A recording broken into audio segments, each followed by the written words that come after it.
మహారాష్ట్రలోని పూణేలో ఇంద్రాయణి నదిపై వంతెన కూలిన ప్రమాదంలో మృతుల సంఖ్య 4కు చేరుకుంది. కుండ్మాల పర్యాటక ప్రాంతంలో ఇంద్రాయణి నదిపై నిర్మించిన వంతెన ఒక్కసారిగా కుప్పకూలింది. ఈ ప్రమాదంలో 4 పర్యాటకులు మృతి చెందగా పలువురు నదిలో కొట్టుకుపోయి గల్లంతయ్యారు. సహాయక బృందాలు తక్షణమే రంగంలోకి దిగి 51 మందిని రక్షించాయి. గల్లంతైన వారి కోసం ఎన్డీఆర్ఎఫ్ బృందాలు గాలింపు చర్యలు కొనసాగిస్తున్నాయి. వంతెన కూలిన ప్రమాదంలో రెస్క్యూ ఆపరేషన్ కొనసాగుతోంది. రాత్రి నుంచి రెస్క్యూ కంటిన్యూ చేస్తున్నారు.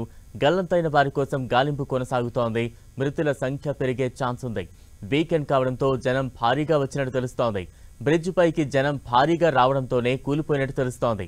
ప్రమాద సమయంలో బ్రిడ్జ్ పై 100కు పైగా పర్యాటకులు ఉన్నట్టు తెలుస్తోంది.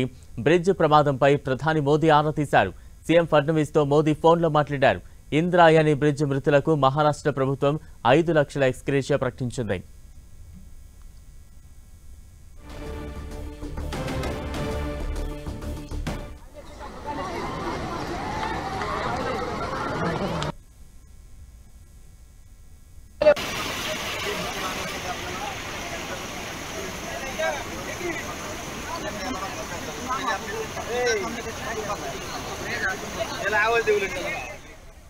ఇంద్రాయణి నదిపై నిర్మించిన ఈ బ్రిడ్జ్ దశాబ్దాల కాలం నాటిదని తెలుస్తోంది. ఆదివారం కావడంతో కుండమల దగ్గరకు పర్యాటకులు భారీగా తరలివచ్చారు. అదే సమయంలో వంతెన కూలిపోయింది. గల్లంతైన వారిలో చిన్నారులు కూడా ఉన్నట్టు తెలుస్తోంది. ఎన్డీఆర్ఎఫ్ బృందం ఘటనా స్థలానికి చేరుకుని సహాయక చర్యలు చేపట్టింది. కొంతమంది పర్యాటకులు ఇంకా ఘటనా స్థలంలోనే చిక్కుకున్నారు. వారిని పోలీసులు రక్షిస్తున్నారు.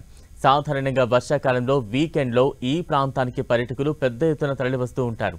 పాత వంతెనపైకి జనం భారీగా రావడంతోనే ప్రమాదం జరిగినట్లు పోలీసులు అంచనా వేస్తున్నారు. 2 రోజులుగా కుండమలలో భారీ వర్షాలు కురుస్తున్నాయి. వర్షాలతో ఇంద్రాయణి నది నీటి ప్రవాహం కూడా పెరిగింది. నదిలో నీటి ప్రవాహం ఎక్కువగా ఉన్న పర్యాటకుల భద్రత కోసం అధికారులు ఎలాంటి చర్యలు తీసుకోలేదని తెలుస్తోంది. నీటి ప్రవాహం కూడా సహాయక చర్యలకు అడ్డంకిగా మారుతున్నాయి. ప్రస్తుతం 15 అంబులెన్సులు ఘటనా స్థలానికి చేరుకున్నాయి.